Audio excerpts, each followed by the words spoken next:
para todos os participantes. Era isso? Então era isso.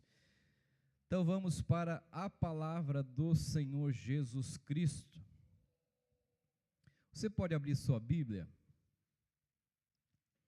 no Evangelho de Lucas. Lucas 24,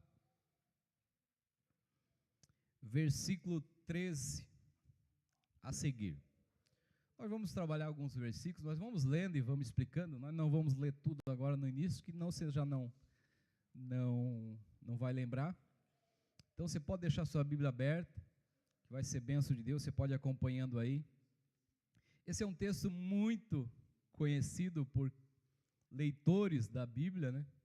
Nós trabalhamos esse texto na aula teológica alguns dias atrás, e foi bênção de Deus. Os pregadores presentes da aula de teologia se saíram-se muito bem, e esse texto bíblico, ele está há alguns meses em meu coração, queimando como os dois discípulos ao ouvir Jesus falar. E nessa noite nós vamos juntamente, você pode manter a sua Bíblia aberta, você que não tem Bíblia, você pode acompanhar na mídia digital, que estará sendo passado todos os versículos. É no caminho de Emaús 24, 13. Então a minha Bíblia ela traz o tema no caminho de Emaús, né? Eu quero levar a Deus uma palavra de oração antes de nós entrarmos na palavra. Você pode curvar sua cabeça, boa bondade? Eterno Deus, eterno Pai, nós aqui nessa noite, Deus, ansiamos ser edificados, consolados e exortados através da Tua santa e bendita palavra, Deus. Espírito Santo, fiel companheiro, que nunca nos deixou só e nunca nos desampara. A nossa oração, Deus, é que o Senhor traga, através do Espírito Santo, iluminação desse texto bíblico, Deus. Porque nós só iremos compreender a Tua santa e bendita palavra através do agir do Espírito Santo de Deus. Por isso, Espírito Santo de Deus, se conosco nessa noite, Deus, que todos nós possamos abrir o nosso coração, ó Deus, para que a Tua palavra encontre morada e venha habitar em nosso coração. Todos os presentes, ó Deus, sejam ministrados através dessa palavra, Senhor. É a nossa oração em nome do Santo Espírito de Deus. Amém. Então, Lucas 24, 13. Talvez você não tenha muito acesso à leitura bíblica, e eu te recomendo, leia a palavra de Deus, porque só é possível eu crer em algo que eu li, e aquilo que eu estudei, aquilo que eu conheço muito bem. Mas mesmo talvez você não é muito leitor da Bíblia, então por isso eu tenho a obrigação de fazer esse texto entendível para você. Pelo menos te situar um pouco na história e como esse texto bíblico chegou até a nós. Então esse texto bíblico ele foi escrito no primeiro século da era cristã. Então Jesus, ele foi, muitos menosprezam a Jesus Cristo, mas Jesus Cristo, ele rachou a história no antes e depois. Então esse cara é o cara, né?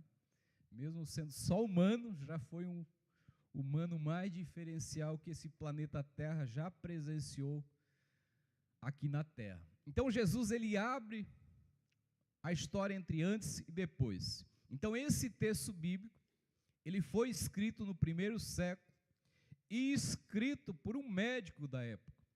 E esse médico, ele se chama Lucas. Lucas, se você quiser um texto bíblico com uma qualidade literária muito boa, é esse evangelho chamado Lucas. Então Lucas, ele começa a relatar no primeiro capítulo desse livro, que já tinha bastante coisa escrita, já tinha bastantes relatos escritos sobre tudo que Jesus tinha feito, tudo aquilo que Jesus tinha pregado. E Lucas, ele resolve pesquisar mais ainda e escreve o evangelho de Lucas.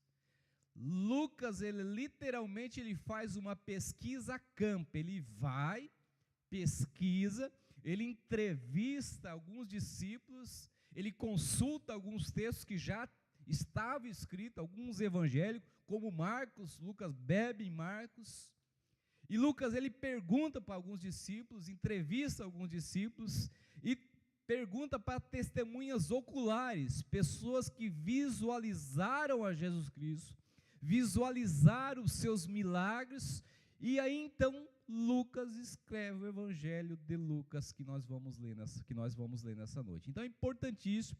Lucas, você vai perceber, quem lê bastante, vai perceber uma conotação nos textos com introdução, com desenvolvimento, com aplicação, uma qualidade literária que talvez alguns textos bíblicos não têm. Lucas nós vamos encontrar. Então é importante você ler a Bíblia Sagrada. Então Lucas aconteceu no primeiro século, e esse texto que nós vamos ler aqui, ele já começa dizendo o seguinte: olha o que diz o versículo 13. Naquele mesmo dia, 2 dos discípulos estavam indo para uma vila chamada Emaús, mais ou menos a 11 quilômetros de Jerusalém. Que dia era esse?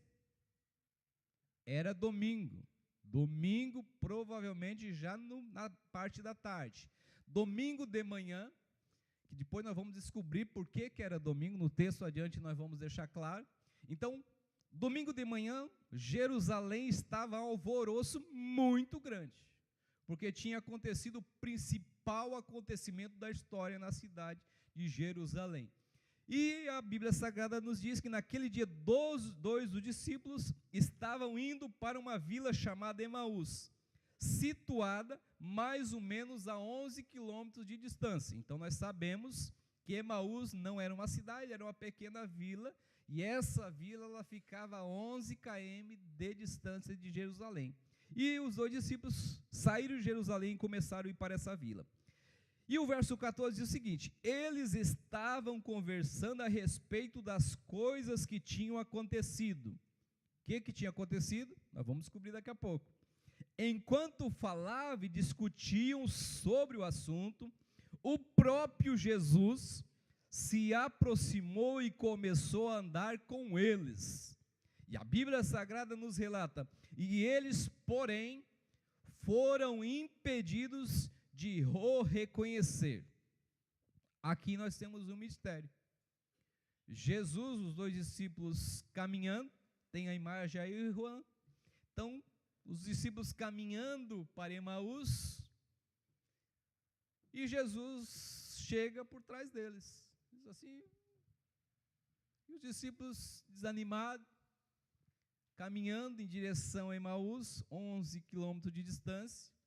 A orientação mais provável era que não fosse chamado caminho de Emaús, mas que fosse chamado caminho da esperança, caminho da ressurreição, porque o mais correto era esses 2 discípulos estarem em Jerusalém e não em direção a Emaús, porque os demais discípulos ficaram em Jerusalém. O mais correto era isso, que eles tivessem ficado em Jerusalém, assim como a grande maioria dos discípulos. A tradição cristã vai nos dizer que eles ficaram em Jerusalém, crendo em quê? Crendo na palavra que Jesus tinha pregado para eles. Aí Jesus aparece, e eu gosto muito do tom até de humor e um pouco de sarcasmo de Jesus. Jesus chega por trás e lhes perguntou: sobre o que você discutiu pelo caminho? Como se Jesus já não soubesse, né? Mas Jesus pergunta: sobre o que você discutiu pelo caminho? Aí eles pararam a caminhada, e os seus rostos estavam bem tristes. Cleópas, a Bíblia Sagrada ela faz relato somente de um discípulo, outro ela nem sequer cita, nem na parte de tradição cristã não cita. Cleópas, um deles lhe disse, aí Cleópas já estava meio brabo, né? Você deve ser a única pessoa vive em Jerusalém que não sabe o que aconteceu por lá nesses últimos dias. Jesus não sabia que era Jesus, né? Ô cidadão, você deve ser provavelmente a única cidade, a única pessoa em Jerusalém e todas as cidades vizinhas que não sabe o que aconteceu. Aí Jesus novamente usa um sarcasmo. E Jesus lhe perguntou, mas do que vocês estão falando? Jesus fazendo uma indagação muito bacana e um pouco sarcástica para os discípulos. Do que vocês estão falando? E eles lhe disseram, aí vamos ouvir o que eles disseram para Jesus. É a respeito de Jesus de Nazaré, um profeta. Muito importante nós fazermos uma interpretação bíblica desse ponto aqui. O que os discípulos dizem sobre Jesus? Um profeta, como Moisés, como Isaías, como tanto outros profetas do Antigo Testamento. Mas esses dois discípulos, eles não reconheciam mais Jesus como Messias. Entendeu? Entendeu o cerne da questão? Então, um profeta poderoso, mas não Messias, um Salvador. Então, talvez eles já estavam perdendo um pouco a esperança, como eu e você muitas vezes perdemos a esperança. Sim ou não? Tem vezes que perdemos a esperança. Um profeta poderoso, eles reconheciam o poder desse profeta. Poderoso em palavras e obras, aos olhos de Deus e de todo o povo. Então Lucas relata que esse homem chamado Jesus, ele realizou milagres e prodígios e várias obras enquanto ele esteve ministrando o seu ministério. Os nossos líderes e os líderes do sacerdote o entregaram para ser condenado à morte e o crucificaram. Nós tínhamos a nossa esperança, podemos entender, não podemos afirmar, mas podemos entender que era uma esperança que se foi.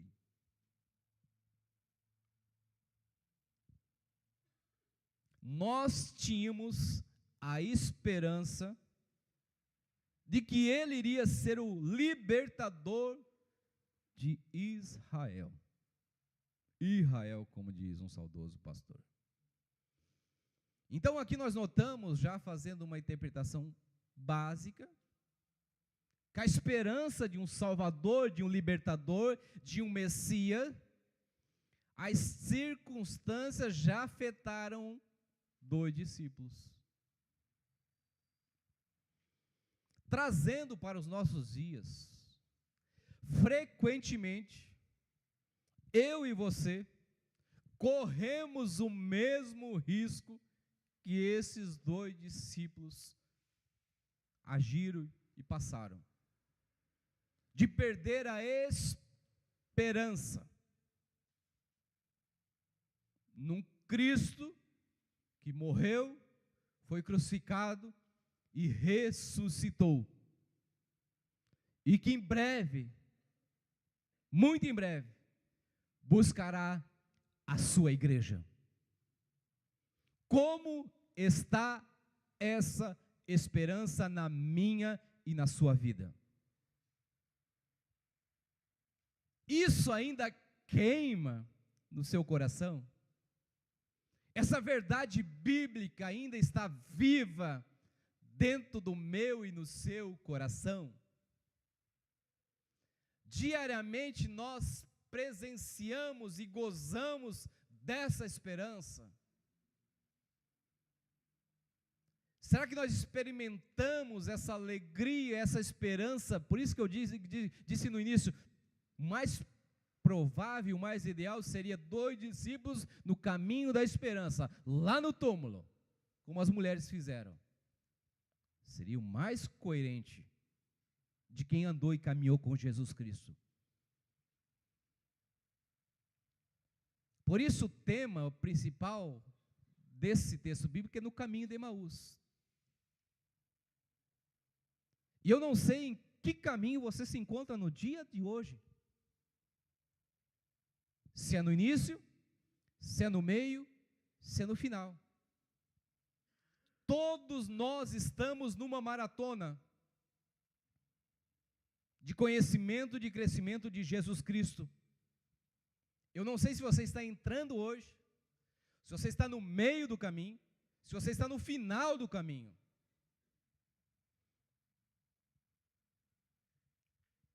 E biblicamente falando, o meio do caminho talvez é o caminho, o período mais difícil. Quando nós corremos o risco de perder a esperança, do meio do caminho para o final.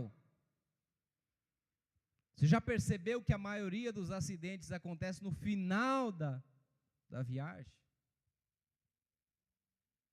Porque você se acomoda. Você fica de boa. Estou na curva de casa. Você tira o cinto. Estou chegando no meu bairro. Eu tiro o cinto. Estou chegando em casa. Mas corremos o risco de sofrermos acidente. Por isso é importantíssimo mantermos a esperança em Jesus Cristo sempre, no início, no meio e no fim do caminho. Não perca a esperança. Eu e você que estamos em Cristo, você está em Cristo, você tem certeza disso, que o caminho chamado Jesus Cristo você está traçando nele? Amém? Se você não está, é noite oportuna de você entrar nesse caminho que se chama Jesus Cristo. Entrar e permanecer nesse caminho. E não ir para Emaús. E não perder a rota. Porque todo salvo em Jesus Cristo foi chamado para implantar a cultura do reino aqui na terra. Enquanto eu e você estiver traçando esse caminho. Aonde você estiver, você é promotor de uma nova cultura, que não é terrena, mas é uma cultura do céu.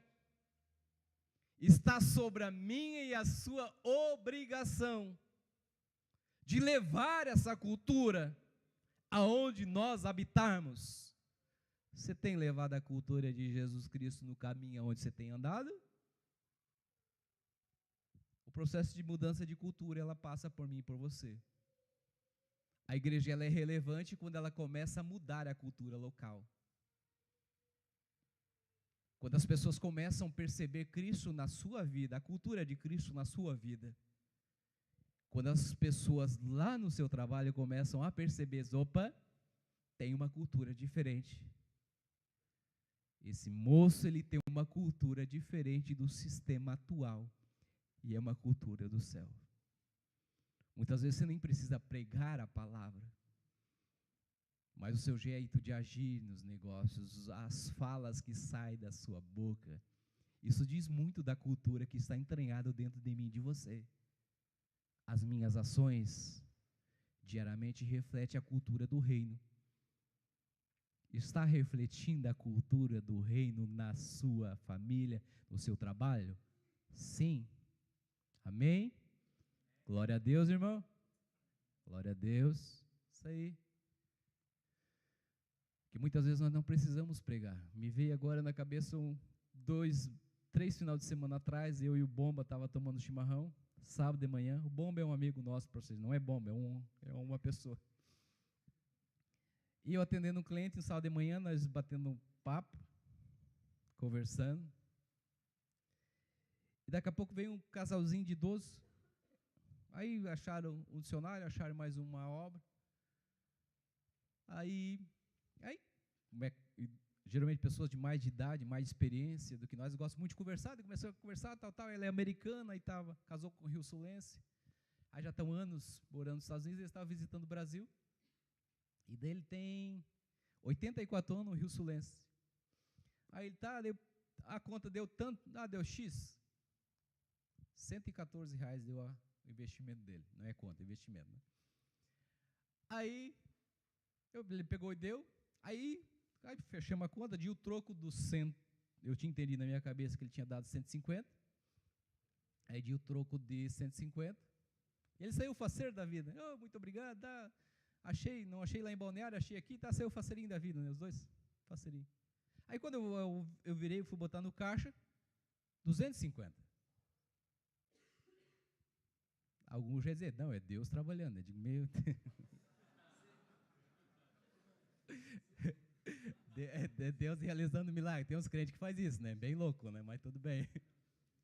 Aí eu saí atrás, correndo, fui lá. Disse, meu irmão, desculpa, o senhor me deu 250, mas era 150. Dele, meu filho, muito obrigado. Muito obrigado. Daí ela, é que ele não ouve muito bem, entendeu? Já. Mas são pequenas atitudes que tem alguns crentes que vão dizer, meu Deus, Deus abençoa, 100zão no bolso aqui, pronto, a pizza está garantida. Entende? Mas isso são evidências da cultura do reino, que isso é tão básico, mas é obrigação minha, né? Isso é tão básico, eu não preciso nem ser cristão, né? Só ter caráter e ética. É básico, né? Mas tu quer ver quando você tem a cultura do reino implantada na sua vida. Isso são evidências pequenas que diariamente precisam aparecer na minha e na sua vida. Está aparecendo na sua vida? Ou está com defeito de fabricação? Não está com defeito de fabricação, o Espírito Santo está aqui nessa noite. Eu lembro quando eu atendia no açougue do Imperatriz, que eu já fui açougueiro, para vocês terem uma ideia. Aquilo que pareça, já fui açougueiro. Açougueiro sabe, né? Raça, né? Sempre vinha assim, conversas aleatórias. Sempre vinha. Sempre vinha. Tu participa das conversas? Eu saía. Até que um dia um cidadão um cliente nosso fixo, disse assim, você é cristão, né? Sem eu falar nada. Não falei nada, não peguei o som, nada, não rodopiei nada. São pequenas atitudes. É claro, ninguém está dizendo assim, não, nosso referencial é Cristo, tá? Lembre-se disso, só estou dando um exemplo prático, tá? Só para você contextualizar na palavra da cultura. Então, são pequenos eventos que essa cultura do reino, implantada através da esperança viva, na minha e na sua vida, elas precisam aparecer na minha e na sua vida. Por isso que nós servimos um Deus vivo, um Jesus ressurreto, que não está numa cruz, mas está habitando dentro do nosso coração e está vivo. Vamos à frente. Aí eles começam a dizer, nós tínhamos esperança que ele iria ser o libertador de Israel. Há uma massagem na orelha, como diz o gaúcho, né? Quantos tempo andando, ouvindo a Jesus Cristo e não entenderam o Evangelho? Sabe qual que é o nosso maior problema? Nós não entendemos essa palavra. Por isso nós desafiamos a entender a palavra e praticar a palavra. Por isso a nossa oração diária é quando nós deleitarmos na santa e bendita palavra, assim, Deus abre os nossos entendimentos. Nós somos tão lentos, Jesus. Nós somos tão tongos, Jesus. Tão lerdos, Jesus. Então, através do Teu Espírito Santo, abre os nossos entendimentos para que nós possamos compreender as maravilhas da Tua lei. É a oração que Davi fez. Essa precisa ser a minha e a tua oração diariamente. Abre os nossos entendimentos, Senhor. Abre. A esperança que eles tinham era de um libertador de Israel. Eles não entenderam nada do Evangelho. Eles queriam um reino físico. E Jesus veio pregar um reino de amor. Eles queriam um libertador que libertasse do Império Romano. E Jesus, não, meus filhos não entenderam nada. A nossa revolução é através do amor. E o meu exemplo maior sou eu, Jesus, Filho de Deus, que veio morrer numa cruz do Calvário, mesmo não merecendo, mas eu venho morrer por Joaquim, Natan, Adriana, eu venho morrer por essa gente lá, por Edilson, que não vale nada, eu venho morrer por essa. Essa é a revolução do amor que eu prego para vocês. Vocês não entenderam nada. Por isso nós precisamos entender e meditar na santa e bendita palavra do Senhor. Além de tudo, aí olha o que eles tentando justificar, né? Além de tudo, já faz 3 dias que essas coisas aconteceram e Jesus não ressuscitou. Aqui eles estavam numa crença judaica, onde diz que no terceiro dia a alma do vivente se afasta do cadáver e não tem mais retorno. Isso é uma crença judaica que eles estavam dizendo aqui. Nessa afirmação que estão dizendo assim, já faz 3 dias que essas coisas aconteceram. Eles estão dizendo assim, se foi. Ele falou que ia ressuscitar e não ressuscitou. É isso que eles estão falando aqui. Então eu e você precisamos ler e crer a palavra do Senhor. Você crê na palavra do Senhor ou crê no noticiário? Você crê nas notícias aí? Você crê? Ou você crê na palavra do Senhor? Amém? Amém? Na perspectiva do céu está indo tudo conforme programado. Exatamente como Jesus Cristo programou. Exatamente como Jesus Cristo programou. A igreja do Senhor, ela segue avante, triunfando. Nada e ninguém irá impedir o crescimento da igreja do Senhor Jesus Cristo nesse planeta Terra. Então, numa perspectiva do céu, está indo tudo ok. Por isso, a minha e a sua esperança, ela precisa estar viva.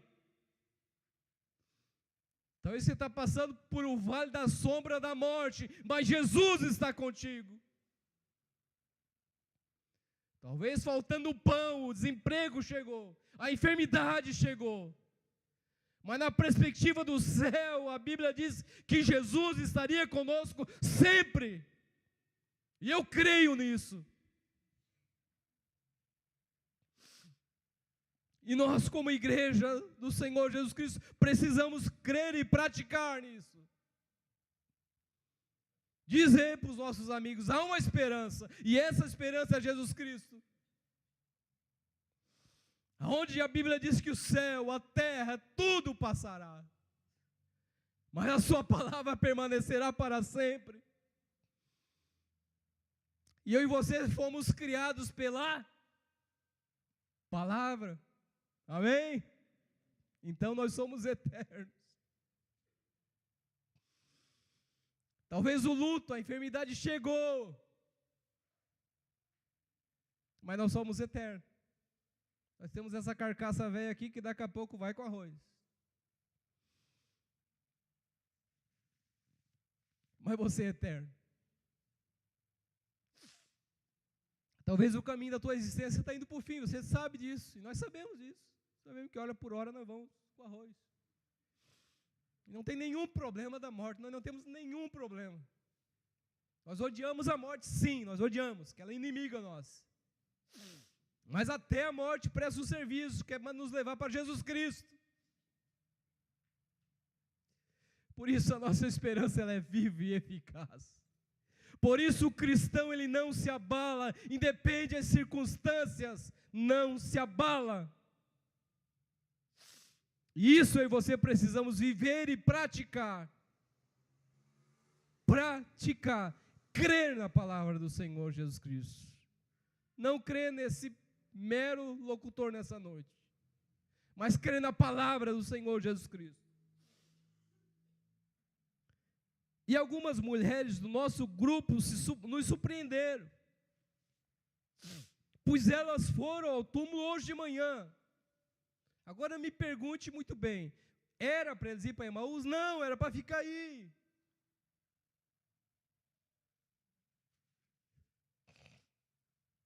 Verso 23.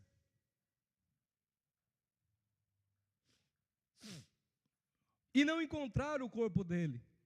Então elas voltaram e nos disseram que tinham tido uma visão, na qual anjos lhe tinham dito que ele estava vivo. Era para ele estar infeliz e triste? Não! Não era. Talvez nós também ficaríamos felizes, mas não era. Que já tinha evidências físicas e espiritual, que já diziam que ele estava vivo. E acima de tudo, ele tinha prometido. Esses Emaús aí, olha. Então elas voltaram. Então alguns daqueles que estavam conosco também foram ao túmulo e encontraram exatamente como as mulheres tinham dito, mas não viram a Jesus. Aí Jesus fez a pesquisa de campo, Jesus ouviu eles, e agora vem uma certa cajadada de Jesus Cristo. E se essa cajadada servir para nós, que vistamos o chapéu também, pela nossa incredulidade muitas vezes. Pela nossa incredulidade, corriqueiramente. Olha o que Jesus diz: vocês são tolos. Jesus está dizendo assim, vocês são os tansos, vocês são o Zé. É isso que Jesus está dizendo aqui para eles, tá? Esse texto bíblico aqui está aqui, foi permitido isso para nos alertar. Nós, quantas vezes nós somos tansos, desesperamos, o cenário econômico está mal, mas a Bíblia diz que está tudo ok. Vou passar fome. A Bíblia diz que um justo nunca pereceu o pão, não vai ser você. Então nós temos a falta de fé porque nós não lemos e não cremos. Vocês são tolos e demoram muito para acreditar em todas as coisas que os profetas disseram. Por acaso não era necessário que o Messias, aí Jesus ensina a eles, é Messias, tá? Não é profeta. É Messias, é Salvador, é Filho de Deus. Que o judeu até hoje ainda tem Jesus como profeta. Jesus está ensinando, o texto bíblico está dizendo assim, não é profeta. O profeta era Moisés, Isaías, mas é Messias. É Filho de Deus. É filho do Deus Todo-Poderoso. Jesus já dá uma cajadada neles. Jesus fica nervoso. Por acaso não era necessário que o Messias sofresse essas coisas antes de entrar na sua glória? Vocês até agora não entenderam isso? Que era necessário isso? Que os profetas do Antigo Testamento tinham profetizado que Jesus viria, pregaria, e os incrédulos iriam colocar Jesus numa cruz, não era necessário isso? E depois Jesus teve que explicar, Jesus explicou a eles tudo o que os profetas tinham dito a respeito dele, em todas as escrituras, começando por Moisés. Jesus disse, eu vou ter que ensinar vocês, para que vocês não façam vergonheira daqui para frente, e que vocês creiam na palavra do Senhor. Por isso a minha e a tua obrigação é ter a palavra do Senhor. Que o povo lê de tudo, lê filosofia mais esquisita que tem, e você precisa estar habilitado pelo poder do Espírito Santo e a palavra na nossa cabeça para testificar e apresentar a única verdade que pode salvar o homem. A única. O psiquiatra, ele dá uma ação paliativa, o médico exatamente igual, o psicólogo mesma coisa, o coach mesma coisa, vai te motivar. Mas o único que tem palavra de vida eterna se chama Jesus Cristo. É o único, e isso não mudou. Os dias, a geração muda, hoje pode tudo, mas não. A palavra de Deus diz que não, e não mudou. Aí Jesus é obrigado a dar uma aula, uma parada assim, eu tinha tanta coisa para fazer, eu estou loucão para voltar para o céu, mas eu preciso ensinar você de novo. Aí Jesus explicou deles tudo que os profetas tinham dito a respeito dele, começando por Moisés. Jesus dá um panorama bíblico geral. Aí para nós encerrarmos, aí Jesus novamente dá mais uma. Eu vou testar essa rapaziada para ver se vocês entenderam essa palavra, essa parada aí. Ele estava se aproximando da cidade para onde ir. Jesus fez como quem ia para longe. Jesus, eu não vou com vocês não, eu vou para lá, vou para frente. Mas aí eles começaram, talvez lá na frente nós vamos entender que essa palavra começou a queimar. Mas eles insistiram para que ele ficasse dizendo, fique conosco, porque é quase noite e o dia está acabando, então não vá embora. Então ele entrou e ele aceitou o convite. Entrou e ficou com os 2 discípulos. Verso 30. Quando Jesus estava à mesa com eles, Jesus pegou o pão, deu graça e o repartiu entre eles. Enquanto ele repartia o pão, os olhos se abriram e eles o reconheceram. Aí Jesus capinou, foi embora, sumiu.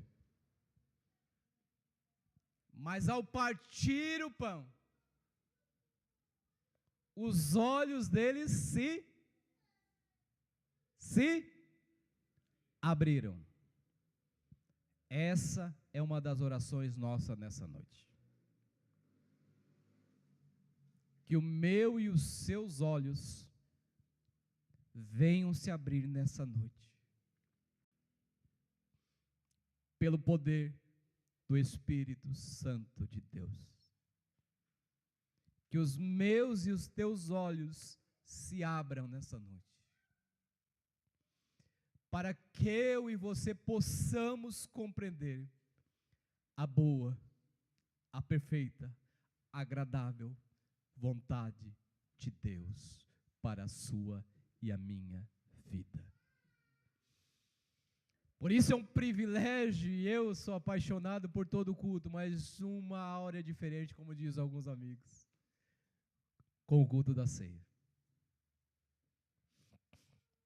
Onde nós, como igreja, participamos do memorial deixado por Jesus Cristo.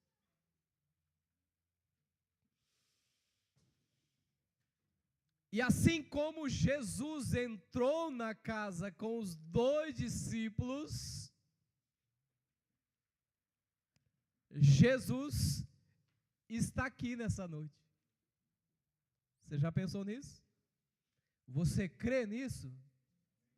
Você crê nisso que Jesus Cristo está aqui através do seu santo e bendito Espírito?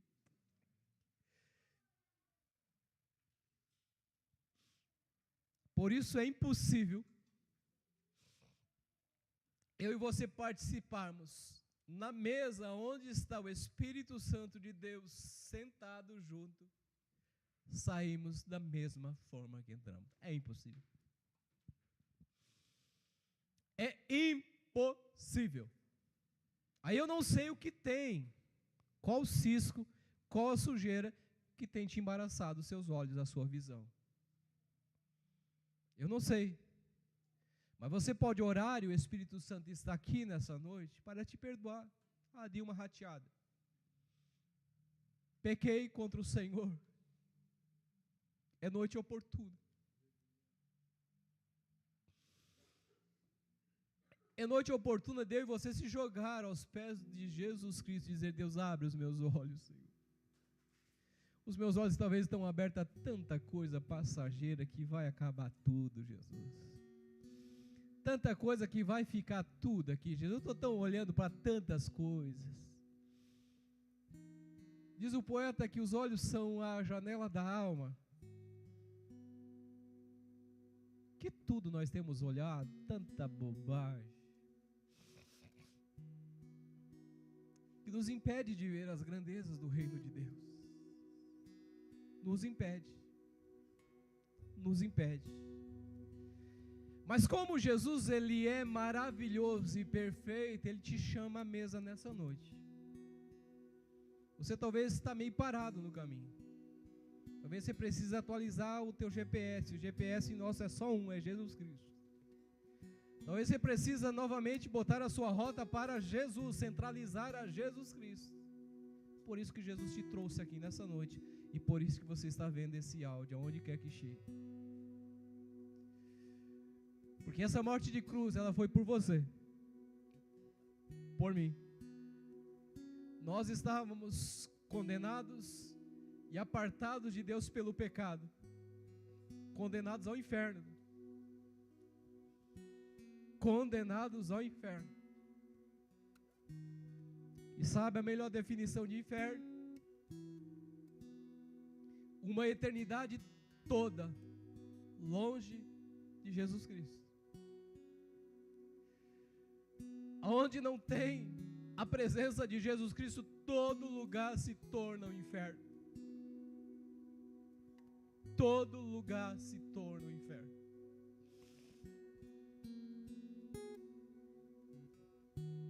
E eu convido você a se colocar em pé.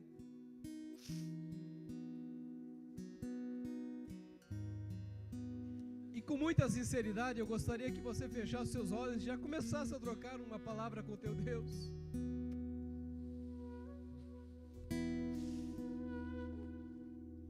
A Bíblia relata que depois desse feito, já era noite, porque tinha convidado Jesus Cristo para ficar. Eles saíram correndo de Emaús. A 11 km da noite, eles pegaram as suas lamparinas, os seus fechos de taquara, cheio de óleo, cheio de azeite, arrumaram a sua luz e saíram correndo de Emaús e voltaram para Jerusalém. Jerusalém nós podemos identificar também como simboliza Jesus. Você precisa talvez correr nessa noite aos braços de Jesus Cristo. É o único caminho, não tem caminho B. É o único caminho que nos leva ao céu. E é o único caminho que enquanto nós vivemos aqui, nós já temos a eternidade. Então, ou seja, o teu lar, o nosso lar, a nossa casa, já pode ser um pedacinho de céu. Porque o Espírito Santo está contigo. Então imagina você lá na sua casa, já experimentando o céu. Isso é fantástico. Não tem nada que se compara a isso, tá? Não tem. Não tem. Não tem. Por isso é noite você se jogar aos pés do Senhor Jesus Cristo. Talvez é noite você diz assim: Deus, eu arranco tudo, eu arranco todo o pecado. Deus, me ajuda, Deus. Talvez é noite de nós se jogarmos no chão e dizer assim: Deus, eu não estou conseguindo, me ajude, Jesus. O Espírito Santo está aqui nessa noite para lhe ajudar. E nós servimos um Deus vivo e eficaz. A aplicação dessa noite e a minha oração é que você esteja firme no caminho,